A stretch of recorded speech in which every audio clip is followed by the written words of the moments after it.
had over 1,000 folks registered, which is amazing. So please, we'll start in a couple of minutes and have folks join us.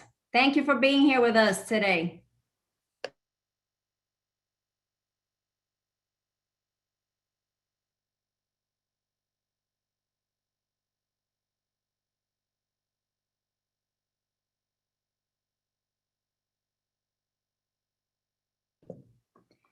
We are just thrilled that so many of you are taking your time to join us today for the Just Pay rally to restore COLA and achieve pay equity for the essential human services workforce.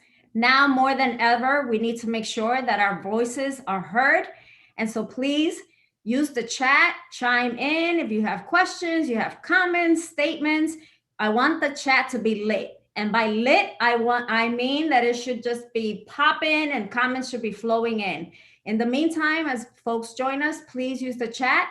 Let us know what organization you're representing today and what borough you're joining us from, or if you're in Westchester, Connecticut, wherever you are, please let us know where you're joining us from.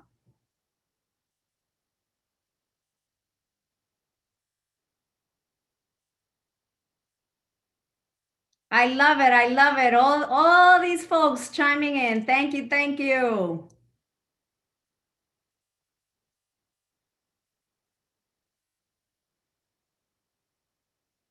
Wow, that's right. That's how I want to keep seeing the chat this entire hour, lit up with comments and statements.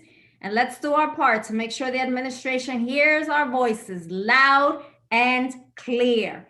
And it's very simple. Just pay.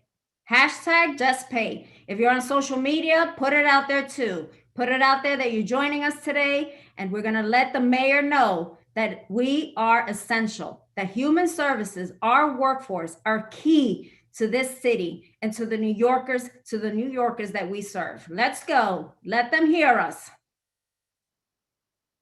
We may be virtual, but it doesn't mean we're invisible. Let's go.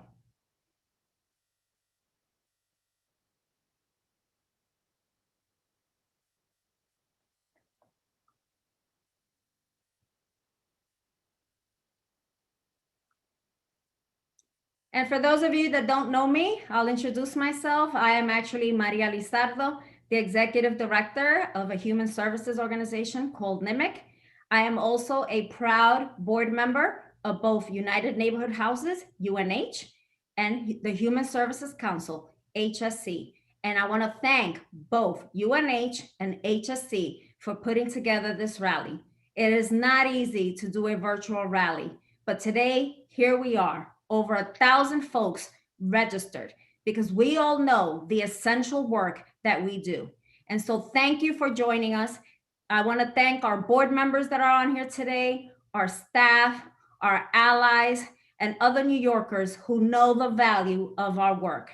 Previous to COVID, we knew and we know that human services workforce provides key services to some of the most vulnerable New Yorkers.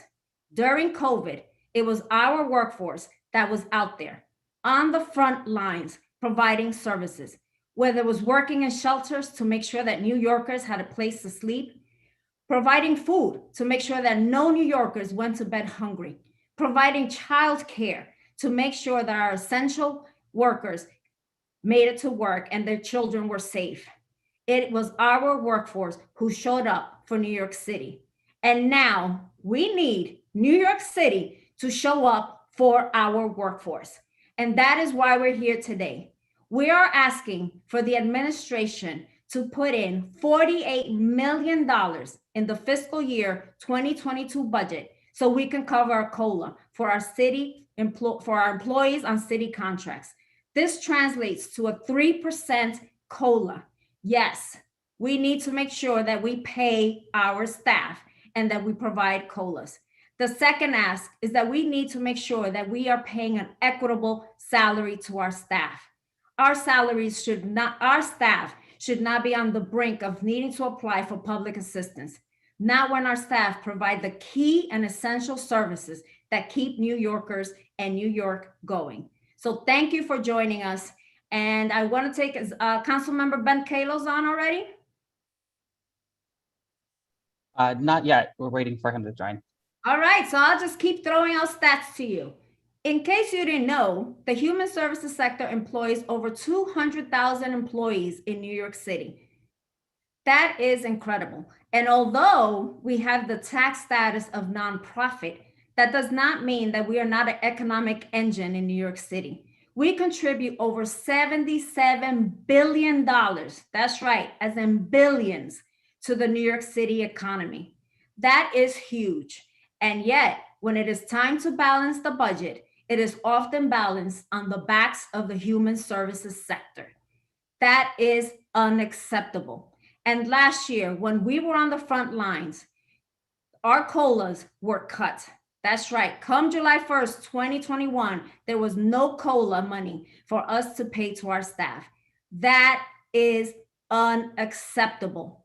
And it's really great to have all these symbolic gestures to talk about racial equity, to paint murals on the streets, Black Lives Matter. But guess what? There has to be an economic component to racial equity. Our workforce is comprised of over 80% people of color, and over 80% are women. When we talk about racial equity, show us the money. Make sure that our workforce has a living wage so that way they can live in New York City and stay here as well. So please, Mayor de Blasio, we are asking for you to include $48 million in the fiscal year 2022 budget. I love what is happening in the chat. Keep it going. And like I said, if you are on social media, please make sure to get the word out. Let's bombard the administration with messages to let them know that we are essential and that they need to fund the COLA. Anything yet from Councilmember Kalos? Yep, he's ready. Yeah. Awesome. So I'm gonna move over to our first speaker because I could go on and on about the sector, but you're not here just to listen to me. And I want to introduce Councilmember Ben Kalos. Councilmember Kalos, we thank you for being a champion for the sector. We thank you for all the work that you did on making sure that the indirect was funded. And Councilmember Kalos is the chair of the Contracts Committee. So thank you for joining us, and we would love to hear your thoughts on this topic. Thank you, Maria. Thank you, MJ, over at Human Service Councils. And I see Susan Stamler from United Neighborhood Houses. Thank you. And also I see Michelle Jackson. I see a lot of familiar faces, and I just got myself in trouble because I need to acknowledge all of you. And I don't have the time. I was given 3 minutes. I am seeing huge representation. I think this is the first Zoom I've ever been on with 730 participants.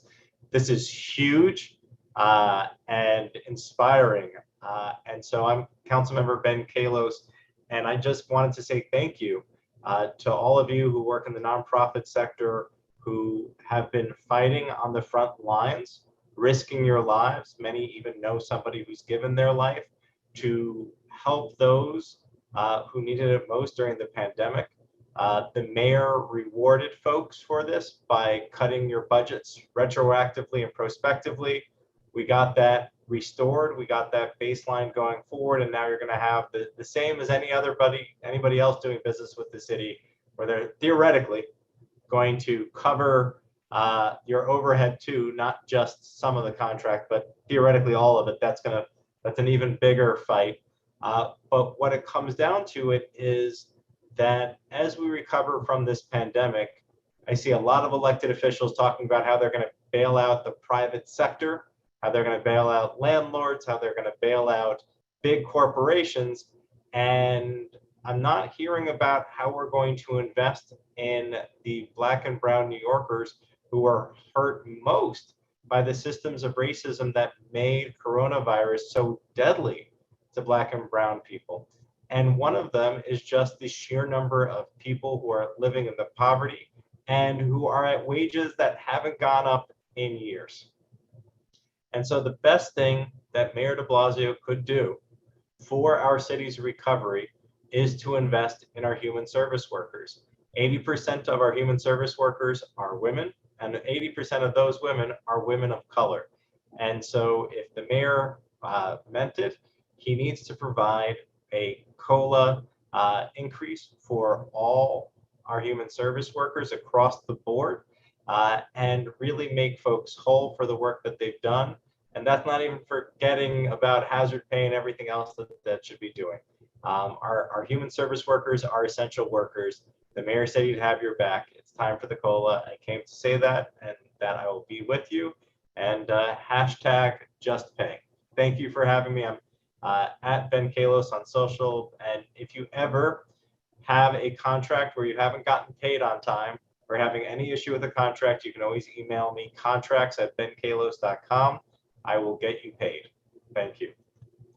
Thank you so much, Councilmember Kalos, for being an ally, a friend, and a champion for the sector. Thank you. We appreciate it. I also want to give a shout out to Councilmember Chin and Councilmember Rose. They both wanted to be here with us today, but were called into meetings at the last minute. But thank you for always standing with us. I would also love for everyone to turn on your cameras. We want to see your beautiful faces. We don't care about backgrounds, what you look like, your hair. We want to see. There's over 780 people here today. We want to see you. We want the mayor to know that we are here. We're not invisible, and we're going to show up and we're going to show our faces. That's right, Mayor de Blasio, just pay. Now, we all know that it is our workforce that is the heart and soul of our organizations. And if it were not for the work that they do day in and day out, we would not be here. And our clients and community members and participants would not get to receive the quality services that they do. So we would love to hear from Angie Nicholson, who is a group leader at University Settlement. Welcome, Angie. Hi everyone, how are you? Good afternoon. My name is Angie Nicholson, and I have been working at University Settlement for the last 5 years. I'm a group leader at Campos Plaza Community Center. I live and work in the East Village around Campos Plaza, um, and I have watched my children and my families grow. Um, and I have been lucky to know many of my families, and my connections in my neighborhood has helped me understand the joys and the challenges experienced by families, by parents and kids, I see every day. And throughout the pandemic, frontline workers have been drawn with an extra burden, like myself, where we're the ones where children express how they're feeling emotionally and their anxieties, and parents talk to about their pains. Um, some parents who I knew for many, many years have opened up to me during the pandemic, and that meant something to me. Um, and these stories has made my workday remote be exhausting. But I had to realize that not only was I there to help them, but we have to experience certain things, and it was to the point where I needed help, um, and I was exhausted and heartbroken. So I had to receive help from my supervisor. More than once, I have spent money to make sure that the families have food on the table, and kids had devices to connect to virtually. Me and other essential workers. I did this, and so many other essential workers did this, um, despite the our budget and the things that we needed, because our community needed us. I know that the city won't reimburse me on any of these things, but what they can do is they can help me get a higher pay. I've been working here for 5 years, and I only seen $1.50 increase. Um, and with that being said, in that time that I started with University Settlement, a Metro card was only $116 in 2019, and today it is 127. The city needs to reinstate the the cost of living for um, community service workers. The city has been underpaying us and we need justice. Thank you. Thank you. Thank you, Angie, for sharing your passion for the community members that you work with and the sacrifices that you're willing to make in order to make sure that they have food on the table or some of their other expenses are covered. As an executive director, I can speak for myself and for my on behalf of my colleagues. And it is super frustrating that in 5 years, you only got $1.50 raise. Mayor de Blasio, shame on you. The human services sector is essential, and our staff deserve to have equity when it comes to pay, and our staff deserve to get a COLA every single year. And we are asking that you put $48 million so human services staff members like Angie can get a 3% raise. I don't think that's a lot to ask for when we're throwing around billions of dollars and we got federal aid. So let's make sure that this happens. Thank you, Angie, for being vulnerable with us today and for sharing your story. Now I'd like to introduce Jeff Lau, who's the Adult Literacy Director at CPC. Good afternoon, everyone. Can you hear me? My name is Jeffrey Lau, and I'm the director of the Adult Literacy Program at the Chinese American Planning Council. As some of you might know, CPC was founded in 1965 as a direct response to the Chinese Exclusion Act. Since that time, human service workers at CPC have worked tirelessly to provide childcare services, senior services, legal services, workforce training, youth counseling, as well as provide adult literacy classes, just to name a few. Every year, 60,000 New Yorkers come to CPC sites because they know they can trust the services that CPC provides. Today, I'm here to celebrate the work of our human service workers, our community heroes, and I'm also here to ask the city to put in $48 million and fund a cost of living adjustment for all human service workers. At the Adult Literacy Program, one of so many programs that human service agencies like ours provide, we navigate our community with culturally competent and language accessible services. We see about 1,500 community members walk through our doors seeking English classes every year. Community members come to learn English to better support their children with remote learning. They come because they need this skill to better navigate the healthcare system. They come because they're trying to learn English to enter the job, into the workforce or improve their job performance. Students are coming because they're applying for US citizenship. Through our programs, students learn about their American rights, how to start a small business, and how to report a crime. However, years of chronic underfunding has made it so much more difficult to pay for our staff to continue providing these essential services. Every year, our city and state asks us to do more with less. Do more. Since the start of COVID-19, CPC has been trying to navigate and provide relief for this new reality. 59% of Asian Americans are worried about their next month's rent payment. Community members are right now coming into our centers to receive unfunded hot meals and fresh produce that puts food on the table for another week. This is made possible through charitable donations and volunteer efforts, with volunteer drivers delivering food to our seniors' homes because they cannot reach our distribution sites safely. We're grateful for these donations and volunteer efforts, but charity is not sound financial long-term policy. Right now, community members are receiving information for financial assistance, legal aid, domestic violence, healthcare access, and translation services through our community centers. Right now, community members are turning to CPC for more information about AAPI hate crimes. And with less. Currently, Asian American community organizations receive less than 1% of city contract funds and almost nothing at the state level.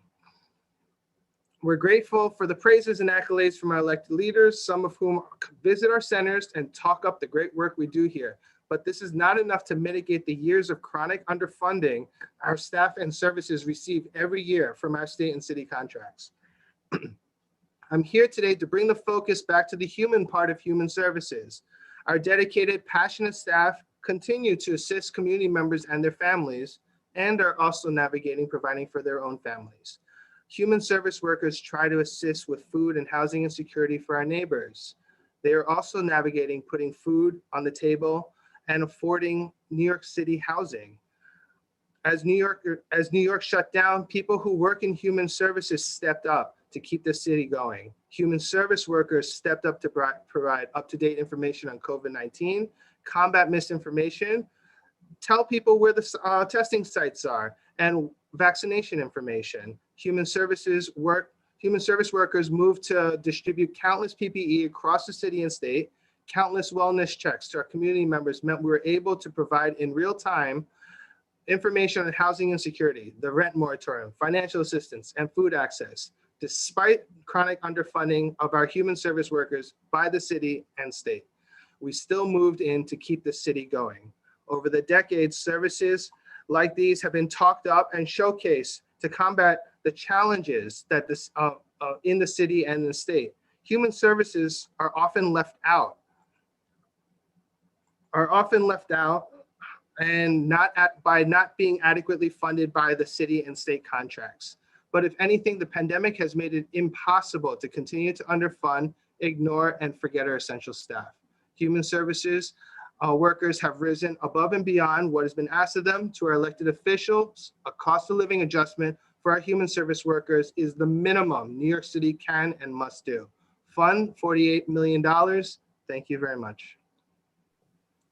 Thank you, Jeff, and thank you for your work with CPC. And you're right, you highlighted a really important point. We cannot rely on philanthropy and the goodness of others to sustain our programs. City government needs to make sure that they pay our staff a fair and living wage. They need to restore the COLAs. Simple. It is that simple. Next, I'd like to call up Councilmember Helen Rosenthal, who has been an ally and a champion, who was previously the chair of the Contracts Committee, and she's currently the chair of the Subcommittee on Capital Budget. She's a friend of the sector, and she's also a member of the Women's Caucus. Councilmember Rosenthal, please join us. Mary, thank you so much. It's great to see you. It's great to see everyone. I want you to know that I'm walking to work. And I want to tell you about a meeting I just came from. It happened to be with a foundation that's wanting to give money to some local nonprofits. And they were asking me, you know, who are they? What do they do? Stuff like that. And I mentioned to them that I was next going to this rally and said, you know, I'm trying to get it so that government pays for salaries so people cannot be working with poverty wages and instead, you know, be able to live a dignified life and work in the human services sector. And I told them about our victory with the de Blasio administration on the indirect rates. And their reaction was, yeah, there were nonprofits asking me to fund this foundation to fund overhead. Why would I fund overhead of a nonprofit? And instead, what I'd be more interested in funding is this pilot program they were doing with social workers at their nonprofit. This was a UPK site. And that is exactly the right function for foundations, that they're doing the pilot projects, the new exciting ideas. They're taking a risk funding those ideas. And as they're proven to be fantastic, then government steps in. Sorry, just going into my office. Then government steps in and funds that that component part, because it should be an ongoing part of the social services provider and what they do. It's outrageous that government doesn't fully fund our workers, and I'm standing here with you today, proud to stand with you. You are doing, I'm not going to repeat it so much, but you are doing the work of the city, especially during COVID. And, you know, as somebody who's in government, we should recognize how grateful we are to you for stepping up in that way. But just because you're a mission-driven organization doesn't mean government should take advantage of your good work. You should be paid fairly, just like any business that the city pays to do its work. So I really want to thank you again for coming together. I want you to know that I'm thinking about you all the time and trying to weave into my conversations, getting you more funding. You're at the top of my list for what we're fighting for in this year's budget. So thank you very much. Thank you, Councilmember Rosenthal. That's what we want to hear. We want to hear that our champions keep us in mind and they're fighting for us, and that they know that this sector and our workforce deserves equitable pay and a COLA every year. Rents go up, Con Edison goes up, but the pay does not, and that is unacceptable. Thank you. I want to remind everyone to please make sure that you do your signs, because at 1:45, we want to do some pictures. Like you see, I have mine. Show us the money. De Blasio, show us the money. So please make sure you have your signs ready, because at 1:45, we want to take our picture. But before we move on to the next speaker, I wanted to share this lyric that Susan Stamler shared with me yesterday from the Chicks. And it says, "I'm not ready to make nice. I'm not ready to back down. I'm still mad as hell, and I don't have time to go round and round and round." That's right, Mayor de Blasio. We are mad as hell, and we're not gonna keep going round and round. And there's over 900 people on this Zoom call today saying just pay. And we're mad as hell, and we're not gonna go round and round. Restore the COLA, and we want fair pay for our staff. And with that, I will turn it over to our next speaker, Zenya Stewart, Activity Specialist at Queens Community House. Hi, everyone. My name is Zenya Stewart. I'm an activity specialist at Queens Community House Beacon Program at Junior High School 190 located in Forest Hills. I've been in this role for about 3 months now, but I've been working at my agency for the past 2 years since the fall of 2019. I was originally hired as a group leader. Throughout these 2 years, I have experienced some setbacks, but I continue to push forward and do the best of my abilities when working in my after-school program. I recently received a raise, and I am extremely grateful to my coworkers, supervisors, and management that has trained me to become the person you see here today. My raise has meant that I can focus more on work and school and less on my budgeting. I would like all the elected officials to know that working with children is rewarding and sometimes stressful. For the time being, I'm their line of support. I'm their words of encouragement, and I'm teaching them social, emotional, and academic skills. I believe that my field of work is very important to the communities and families that I serve every day. Supporting cost of living adjustments for my coworkers and myself means that we can focus better on our jobs and lives. Our lives are less stressful. Thank you. Thank you, Zenya. Thank you so much for sharing your story with us. And it is staff members like Zenya who keep our organizations going. Her passion, her commitment, that is what keeps our doors open. And that is what treating people with dignity and respect means. But it also means that we have to be paid equitably. That is part of this conversation. And I'm glad that Queens Community House was able to do right by you, but that is not always the case. And it's not because we don't want to provide raises for our staff. It's just that the city does not provide us with the COLAs and the funding we need so we can provide these raises. Believe you me, if we had the money, we would give all our staff a raise every year. And it is despicable and shameful that every year we have to look at the staff, the faces of our staff and say, sorry, we don't have the money this year to give you a raise because the city didn't give us an increase in our contracts. Sorry, for years on end. That is shameful. I also want to let folks know that as a human services sector, we provide services to 2.5 million New Yorkers every year. That's a lot of folks who are coming through our doors seeking services and assistance. And for that, I thank you, because it is our workforce that is on the front lines doing the heavy lifting. And so thank you for that.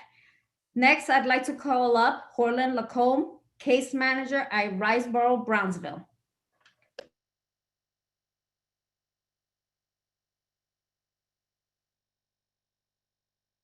Think you're muted, Horland. Everybody can hear me? All right, so good afternoon, everyone. My name is Helen Lacombe. I'm a case manager for Riceboro home base.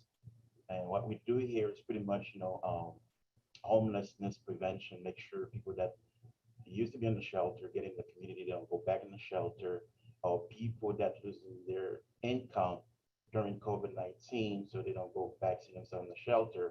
So we are working with that type of community. And also, like, before I go a little bit further, when I was thinking that word, the definition of that word, essential means that it's very important. If my work, here's what I see. I feel like if my work is very important, and also my pocketbook has to be very important. And we are doing a job that most people, the community that we serve, the people that we serve, a lot of jobs out there may not have that much, patience, and they're probably not well equipped to provide services to a population that needs you the most, even before COVID-19. And now with COVID-19, that's even bring more stress. And also as the worker, we have to be there and we like, guardian angel to protect those people. And also we have to do advocating. So our job was like even worse. In the past was the hardest job ever. And COVID-19 make it even harder. And we have to be there for those workers. And I just want to, let all Congress and the mayor to know that our job is not, that's the name of it. We are essential worker. So we are very, very important, just like people that work for the city and people that work like in the medical field. So it's not an easy job there. And he has to do the right thing by us. And, here in New York, we love this great city here. And a lot of us don't want to leave the city and to go, we already start having a life here. And sometimes reality of life, we don't get paid right. We don't have the proper pay equity. We cannot afford to live here. And there's a lot of job out there. People may not do that much, no disrespect to them, but they still get to pay that at the end of the day. They can afford necessary stuff in life. All we need as of Congress on the mayor is to get a pay just like everybody else, so we can do what we do here in the city, a great city in the world, and we can afford everything that we have here. And that's pretty much for me. Thank you, Harlan. You said it best. The mayor needs to do right by us. We are essential. Before COVID, during COVID, and as the city recovers. It is our organizations that will continue to be on the front line, supporting New Yorkers, getting back to work, getting retrained, going back to school, making sure that our little ones are safe, making sure that our seniors are back in their centers, engaging with their peers. It is our workforce, and he needs to do right by us. We're tired of the rhetoric. We're tired of the talk. We're tired of the speeches and the nice social media posts. Mayor de Blasio, you need to just pay COLA and equity pay for our staff. Next, I'd like to introduce Melissa Perez, who is a case manager with Eastside House, to join us and share some of her thoughts and experiences. Hi, everybody. Good afternoon. My name is Melissa Perez. I'm the NDA case manager for seniors within Eastside House Settlement. I've been the case manager for 5 years now. Before being a case manager and actually providing human services to the seniors, I was actually receiving services within Eastside House because I was a student with them. So human services have been a huge part of my life overall. In my program, there's 105 seniors, and I'm the only one within my program that is a case manager. So that right there just tells you everything. During the pandemic, it was really crucial for me because most of the seniors are not tech savvy. So all the paperwork I would have to do. Also, you know, I would have to go out of my way to go ahead and make sure that they have food on the table, because some people are homebound. So some of them cannot, you know, go to these food pantries or can't even go outside because of the whole pandemic situation. Therefore, I would have to be, you know, I would have to wear double masks, double gloves, and none of my, you know, supervisors would know. It would just be me from the heart, because I refuse to let any senior, you know, go throughout their day without eating or without having certain sanitized, you know, things like hand sanitizer or anything like that. You see how the wages, you know, some of those things wouldn't be funded around my program. So where else would it come from? It will come from my pocket. You know, I'm a full-time student. I'm a full-time mom with 2 kids, so therefore I would have to stretch every dollar that I would have.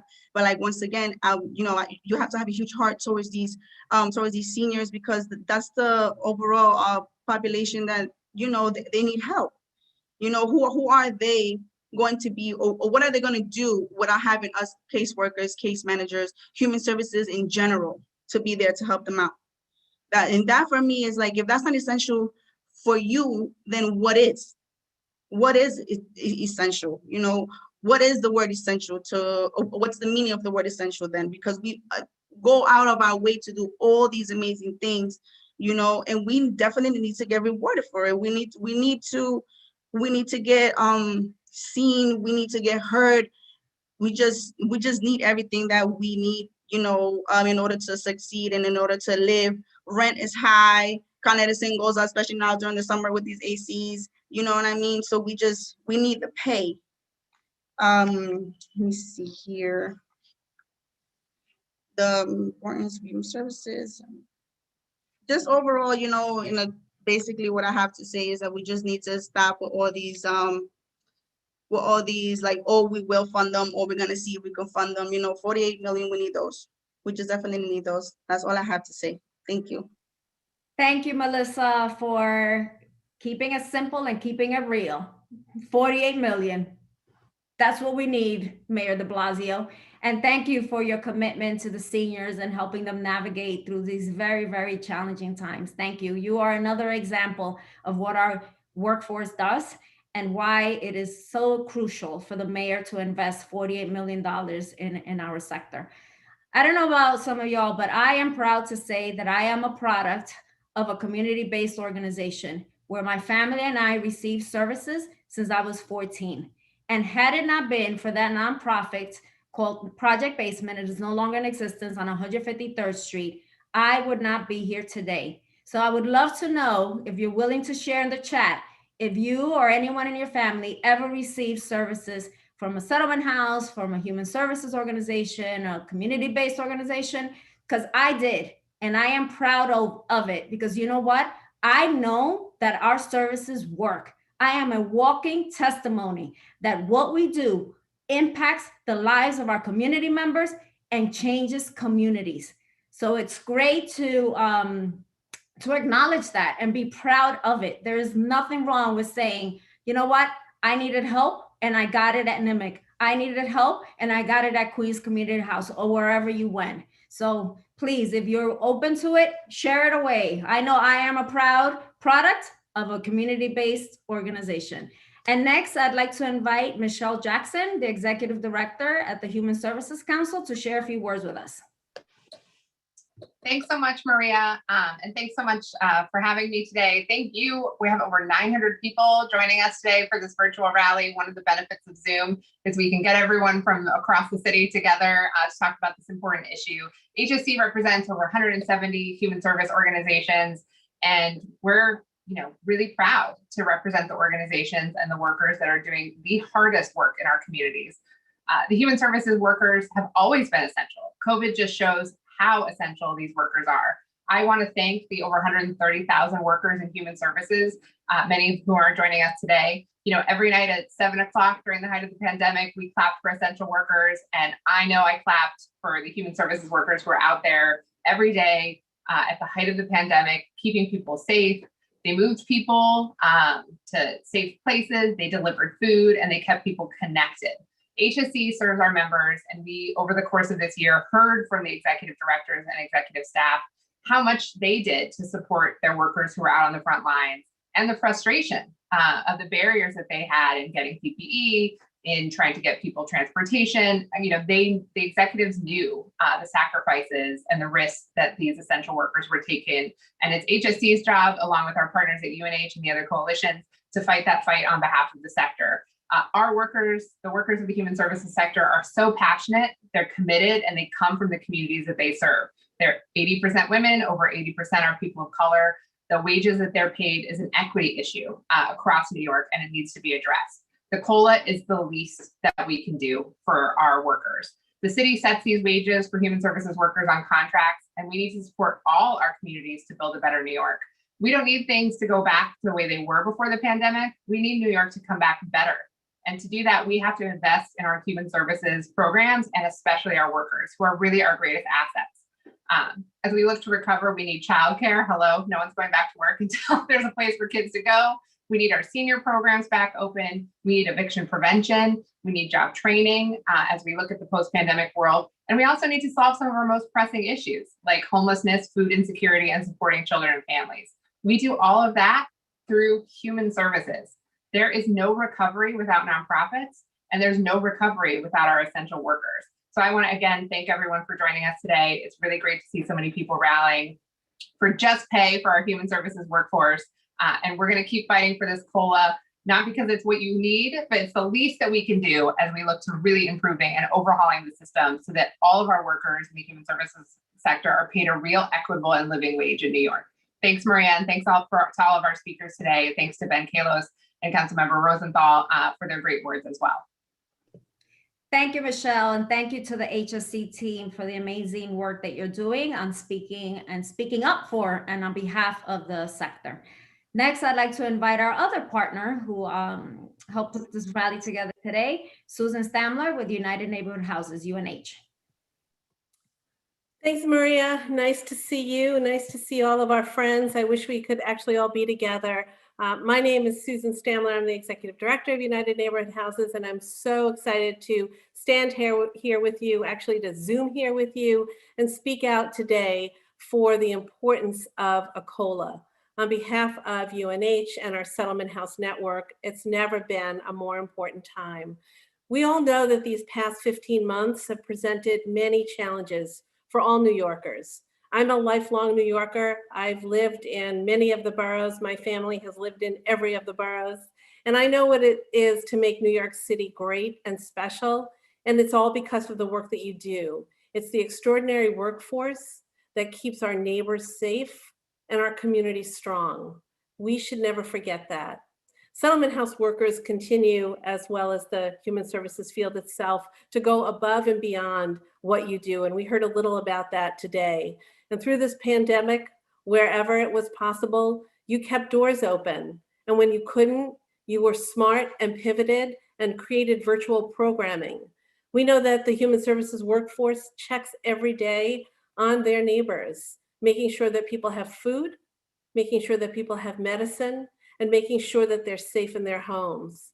And despite the city's often bureaucratic decision-making and crazy forms and telling you to do this and do that and stand on your head, somehow, you have persevered. You've stayed connected to your communities, and we've kept our neighborhoods strong. Thank you. Thank you. You all know that at the height of the pandemic, that the dedication and the commitment that you have to your work is what the city relied on to keep us going. And all we ask for is a cost of living adjustment to our workforce, not a tremendous lift, $48 million. I think we heard that a couple times this afternoon. What the city is doing is very wrong. It's disrespectful, and it's just plain wrong. We don't only need a COLA now, we need an annual COLA. This should be automatic. We shouldn't need to ask. We know that budgets are an expression of priorities. The dedication and the work that you do is a priority. The mayor and the city council need to restore COLA funding in the next city budget and the budget after that and after that. We don't need to ask. So between now and when the budget is adopted, we need to call on the mayor and every single city council member, 51 of them, that they need to stand with us, they need to show you support, and then they need to show you the money, $48 million for COLA funding. Mr. Mayor, Speaker Johnson, and members of the City Council, it would be wrong to pass a budget that leaves behind our workforce. This is the time. We are so lucky to live in a great city like New York, and it's a time to hold every single elected official accountable, to not leave before they put a COLA in this budget and budgets that come after. Thank you for all that you do every day and for making our city a better place. Thank you. Thank you, Susan. And thanks to Susan and the team at UNH for helping put this together today. So we have a few, don't run off yet. We have a few things for you to do. Now we want to take our picture. So make sure you have your signs. You see mine says, show us the money. Show us the money. So let's get our pictures. Just pay equity. Let's get them signs up. JT, let us know when we can put our signs down because we got a few other things to do. Oh, we got a whole team of people running through these pages of 891 people taking screenshots. So we're going to give them a solid 90 seconds. This is our arm workout for today. People, hold your signs up if you need to rest your elbow on the table or something. I know it might be hard for me. It's okay. It's okay. That's what we have coffee for. Keep them up. Keep them up. I think we got it. All right, that's good enough. I can't ask you all to hold it up for any longer than that. Thank you, everybody. So before we log off and we give you an extra, let's say 10 minutes back of this hour, because for once we had too few speakers. I can't believe it. Usually we run out of time because we have too many speakers, but for once we're under time. I want to thank everyone who showed up today. This is really, really important, and we need to continue to amplify our voices. The squeaky wheel gets the oil, gets the grease. So we need to be that squeaky wheel. We need to keep amplifying our voices. We need to use social media. Remember the phone? Use the phone. Call your council member who represents you and let them know that they need to include $48 million in the fiscal year 2022 budget and beyond, so we can continue to give COLAs to our staff every year. This is not begging. This is what we are entitled to.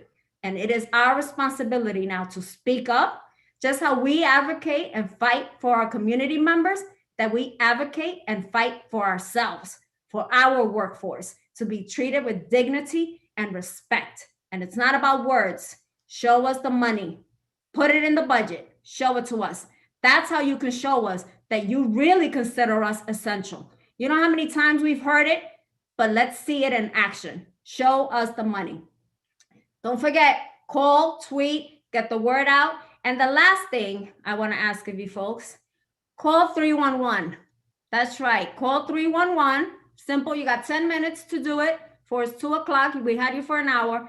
And I would like to leave a message for the mayor.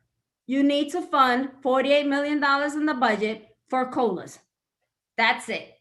Let him hear from over 800 people, 900 people now. And you know what? Ask your spouses, your partners, your friends, your cousins, your grandma, your kids. Have everybody call. Let's flood them today and let's let them know that the human services sector is saying enough is enough. I am mad as hell and we are speaking up today. Thank you so much for joining us. This is being taped on YouTube and the link will go out. So sorry, JT, go. I just want to say, if everybody can give Maria a little love in the chat, she is the world's best MC, our very first choice, the one we always go to. She does not get paid for this. So maybe we need a little COLA in the budget for her as MC as well. Thank you, Maria. I'm sending my bill to UNH and HSC. I will be sending an invoice. Though I truly believe in this, and it is a fight that we're all in this together. So thank you. It's an honor to be here today as an MC. And like I said, I'm willing to speak up, but guess what? I can't be the only one. We have a large workforce out there. Let's stand up and let's speak up and let's get this done.